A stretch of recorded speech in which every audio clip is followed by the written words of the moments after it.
Charger de la pitoune d'un barge, c'est l'ouvrage le plus fatigant que j'ai pas fait dans ma vie.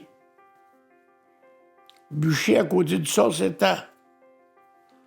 c'était du bonbon. On va rien faire.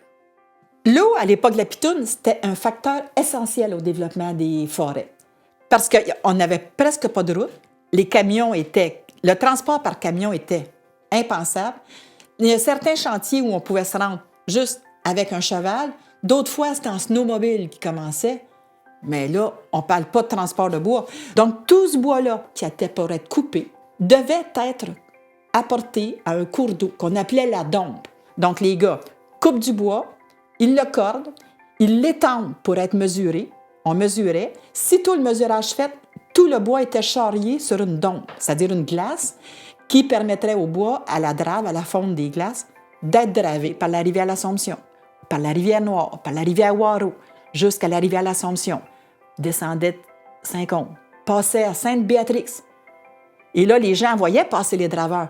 Et les draveurs installaient leur camp de drave, sur le bord des rivières. Puis au bout de 2-3 jours, ils changeaient le camp de place. Ils mettaient tout le poêle de couquerie, les tentes de toile, ils mettaient ça dans des grosses barges, plus grosses que les boats de drave, là. Puis là, ils ramenaient ça, puis s'installaient un peu plus bas, jusqu'à Charlemagne. Il y avait comme un bateau en bas du pont à Charlemagne. Il y a un petit pont qui traverse pour aller vers Repentigny, là.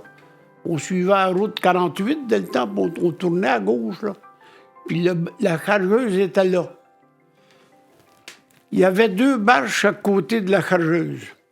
Le bois montait sur une chaîne et il rouvrait une trappe, il dompait, disons, 8-10 cordes de bois en avant de la barge. On était 6 hommes. C'est des équipes de 6. 2 équipes par barge. Il chargeait 320 cordes dans une barge. Ça prenait une journée. L'impression que ces hommes m'ont laissée, quand j'ai fait mes recherches, tous ceux que j'ai rencontrés, que ce soit des draveurs ou que ce soit des bûcherons, ce qui me le plus touché, c'est la fierté. Ces gars-là, même 20 ans ou 40 ans plus tard, se rencontrent, ils sont contents de se voir. Il y avait une énergie, mais un espoir qui allumait tous ces gars.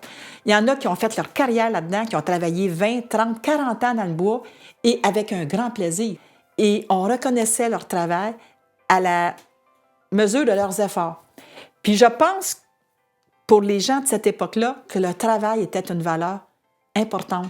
Ils avaient vu leur père ou leurs oncles quitter le Québec ou avoir de la misère pendant la crise où il n'y avait pas de travail. Donc, on appréciait d'avoir un salaire.